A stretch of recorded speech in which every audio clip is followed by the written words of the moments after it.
Hello दोस्तों, स्वागत है आपका अपने चैनल पर। आज हम जीएस का प्रैक्टिस सेट पुनः लेकर के आ गए हैं, जो कि पीपीएससी तैयारी 4 के लिए बहुत ही महत्वपूर्ण होने वाले हैं। अगर आपने पिछली क्लासेस नहीं देखी हैं तो चैनल पर विजिट करके पिछली क्लास देख सकते हैं। चलिए वीडियो शुरू करते हैं। पहला प्रश्न है, 1917 में निम्न में से किस भारतीय क्रांतिकारी ने मैक्सिको में कम्युनिस्ट पार्टी की स्थापना की थी? पहला ऑप्शन है एस.ए. डोंगे, दूसरा है एस.बी. घाटे, तीसरा है एम.एन. रॉय और चौथा है मोहम्मद अली। तो जो सही ऑप्शन हो जाएगा वह रहेगा Manabendranath Roy, option number C. इस तरह हमारा ऑप्शन नंबर सी सही हो जाएगा। देखते हैं नेक्स्ट क्वेश्चन। 1918 में किस शहर में महात्मा गांधी ने सफलतापूर्वक मिल मजदूरों की हड़ताल का नेतृत्व किया था? तो पहला ऑप्शन है बम्बई, दूसरा है मद्रास, तीसरा है अहमदाबाद और चौथा है कलकत्ता। तो जहाँ पे मिल मजदूरों की हड़ताल का नेतृत्व किया था वह जगह थी अहमदाबाद। ऑप्शन नंबर सी यहाँ पे सही हो जाएगा। देखते हैं नेक्स्ट क्वेश्चन।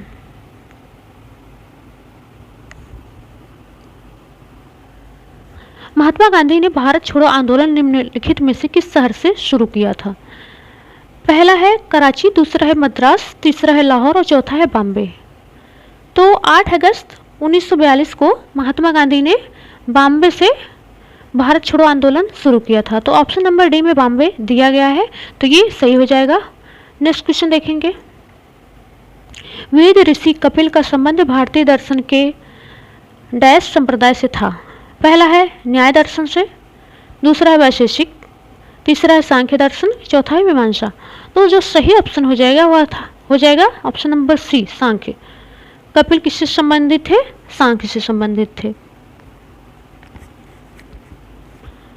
नेक्स्ट क्वेश्चन देखेंगे।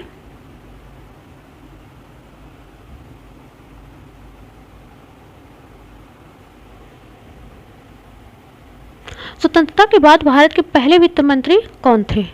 तो स्वतंत्रता के बाद जो भारत के पहले वित्त मंत्री बने थे वह थे आर के शनमुखम चेट्टी। तो यहाँ ऑप्शन नंबर बी में आर के शनमुखम चेट्टी दिया गया है, तो ये सही हो जाएगा। देखते हैं नेक्स्ट क्वेश्चन। महादेव पहाड़ी मुख्य रूप से किस राज्य में फैली हुई है? पहला ऑप्शन है छत्तीसगढ़, दूसरा है झारखंड, तीसरा है उत्तर प्रदेश और चौथा है मध्य प्रदेश। तो महादेव पहाड़ी जो फैली हुई है वह फैली हुई है मध्य प्रदेश में। ऑप्शन नंबर डी सही हो जाएगा। और महादेव पहाड़ियाँ जो हिस्सा है वह सतपुड़ा पर्वत श्रेणी से जुड़ी हुई हैं। देखते हैं नेक्स्ट क्वेश्चन। महेंद्रगिरी डैश की सबसे ऊंची चोटी है? पहला ऑप्शन है पश्चिमी घाट, दूसरा है पूर्वी घाट, तीसरा है हिमालय पर्वत श्रृंखला और चौथा है सतपुड़ा पर्वत श्रृंखला। तो महेंद्रगिरी जो चोटी है वह कहाँ से है? पूर्वी घाट से। ऑप्शन नंबर बी ये सही हो जाएगा। देखते हैं नेक्स्ट क्वेश्चन। निम्नलिखित में से कौन सा भारत में सबसे बड़ा नदी द्वीप है? पहला ऑप्शन है दीवद्वीप, दूसरा है गुंडू द्वीप, तीसरा है दिवेर द्वीप और चौथा है माजुली द्वीप। तो जो सही ऑप्शन है हमारा वह है माजुली द्वीप, ऑप्शन नंबर डी। यह ब्रह्मपुत्र नदी पे है, असम में। इस तरह यहाँ पे ऑप्शन नंबर डी सही हो जाएगा। देखते हैं नेक्स्ट क्वेश्चन।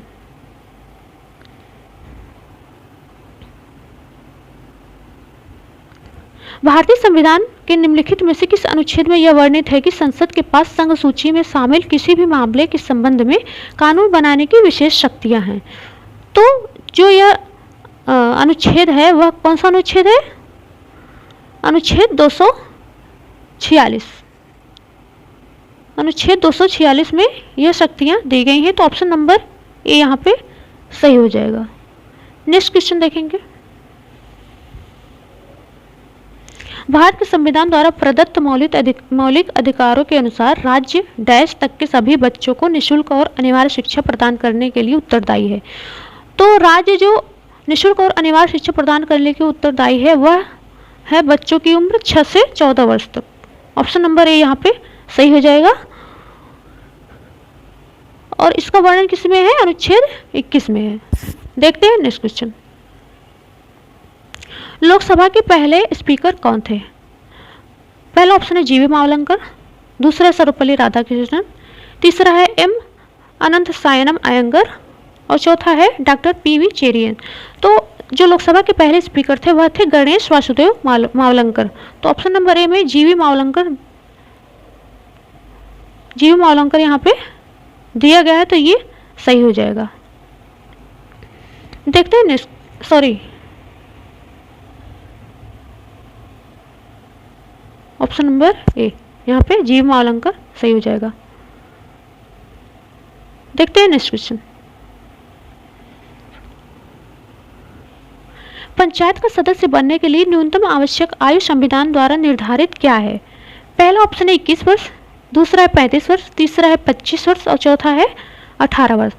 तो जो सही ऑप्शन है हमारा ऑप्शन नंबर ए 21 वर्ष, ये सही हो जाएगा। और इसका वर्णन किसमें है? अनुच्छेद 243F में। देखते हैं अगला प्रश्न।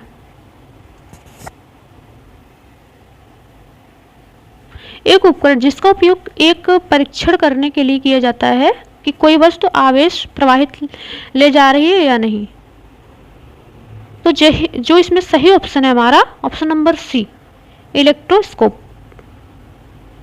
इलेक्ट्रोस्कोप यानी विद्युतदर्शी, जिससे हम विद्युत आवेश को मापते हैं, वो इलेक्ट्रोस्कोप होता है।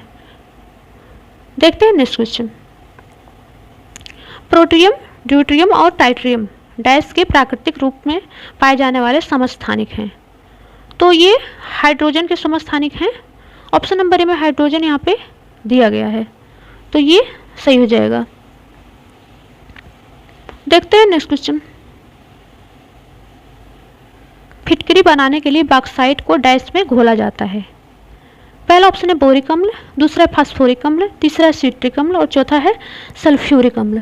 तो जो सही ऑप्शन है हमारा ऑप्शन नंबर डी सल्फ्यूरिक अम्ल, ये सही हो जाएगा। यानी फिटकरी बनाने के लिए बॉक्साइट को सल्फ्यूरिक अम्ल में घोला जाता है। नेक्स्ट क्वेश्चन देखते हैं। कैंसर का उपचार निम्नलिखित में से कौन सी अक्रिय गैस द्वारा किया जाता है? पहला ऑप्शन है हीलियम, दूसरा ऑप्शन है रेडॉन, तीसरा है क्रिप्टॉन और चौथा है नियॉन। तो जो कैंसर के उपचार के लिए जो अक्रिय गैस का उपयोग किया जाता है वह होता है रेडॉन गैस। तो ऑप्शन नंबर बी यहाँ पे रेडॉन सही हो जाएगा। देखते हैं नेक्स्ट क्वेश्चन। निम्नलिखित में से किसे कोशिका का पावर हाउस कहा जाता है? तो जो कोशिका का पावर हाउस बोला जाता है वह बोला जाता है माइटोकॉन्ड्रिया को। तो माइटोकॉन्ड्रिया ऑप्शन नंबर सी में यहाँ पे दिया गया है, तो ये सही हो जाएगा। माइटोकॉन्ड्रिया कोशिका का पावर हाउस। अगला क्वेश्चन देखते हैं। पोषवाही फ्लोएम परिवहन के संबंध में निम्नलिखित में से कौन सा कथन सही है? पहला ऑप्शन है फ्लोएम परिवहन एक दिशात्मक होता है, यह गलत है। दूसरा ऑप्शन है फ्लोएम में अतनुकारी शर्करा के रूप में शर्करा का परिवहन होता है, यही सही है। और जबकि नीचे वाले दोनों भी क्या हैं? गलत हैं। तो यहाँ पे ऑप्शन नंबर बी सही हो जाएगा। देखते हैं नेक्स्ट क्वेश्चन। एक गुणसूत्र में निम्नलिखित में से क्या उपस्थित होते हैं? क्या उपस्थित होते हैं गुणसूत्र में? डीएनए तथा प्रोटीन। तो ऑप्शन नंबर सी में डीएनए तथा प्रोटीन यहाँ पे दिया गया है, तो ये सही हो जाएगा। एक गुणसूत्र में डीएनए तथा प्रोटीन उपस्थित होते हैं। देखते हैं नेक्स्ट क्वेश्चन। निम्नलिखित में से कौन सा अमीनो अम्ल मानव शरीर में संश्लेषित नहीं किया जा सकता है? तो ये क्या हो जाएगा? पहला ऑप्शन है ग्लाइसिन, दूसरा है एलेनिन, तीसरा है वैलिन और चौथा है ग्लूटामिन। तो इसमें सही ऑप्शन हो जाएगा ऑप्शन नंबर सी वैलिन। यह क्या किया जाता है? अमीनो अम्ल मानव शरीर में संश्लेषित नहीं किया जा सकता, वैलिन, ये सही हो जाएगा। नेक्स्ट क्वेश्चन देखते हैं। मीनाक्षी श्रीनिवासन निम्नलिखित में से किस नृत्य शैली की प्रतिनिधि के रूप में ख्याति लब्ध हैं? तो मीनाक्षी श्रीनिवासन जो संबंधित हैं वह संबंधित हैं भरतनाट्यम से। तो ऑप्शन नंबर बी यहाँ पे भरतनाट्यम दिया गया है, तो ये सही हो जाएगा। देखते हैं next question. India 2020 a vision for a new millennium के लेखक कौन हैं? तो जो ये बुक है उसके लेखक हैं डॉक्टर एपीजे अब्दुल कलाम। तो ऑप्शन नंबर ए में एपीजे अब्दुल कलाम दिया गया है, तो ये सही हो जाएंगे। देखते हैं नेक्स्ट क्वेश्चन। राष्ट्रीय युवा दिवस कब मनाया जाता है? तो राष्ट्रीय युवा दिवस जो मनाया जाता है वो मनाया जाता है 12 जनवरी को, स्वामी विवेकानंद की जन्मतिथि थी उस दिन।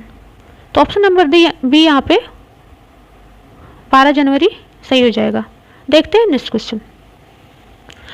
प्रतिष्ठित दादा साहब फाल्के पुरस्कार किस वर्ष में आरंभ किया गया था? तो जो दादा साहब फाल्के पुरस्कार आरंभ किया गया था वह सन 1969 ईस्वी। तो ऑप्शन नंबर डी में यहाँ पे दिया गया है 1969, तो ये सही हो जाएगा। अगले क्वेश्चन पे चलते हैं। ननकाना साहिब गुरुद्वारा किस देश में स्थित है? तो ननकाना साहिब जो गुरुद्वारा है वह पाकिस्तान के पंजाब राज्य में है। तो ऑप्शन नंबर ए यहाँ पे पाकिस्तान दिया गया है, तो ये सही हो जाएगा। अगला क्वेश्चन देखते हैं।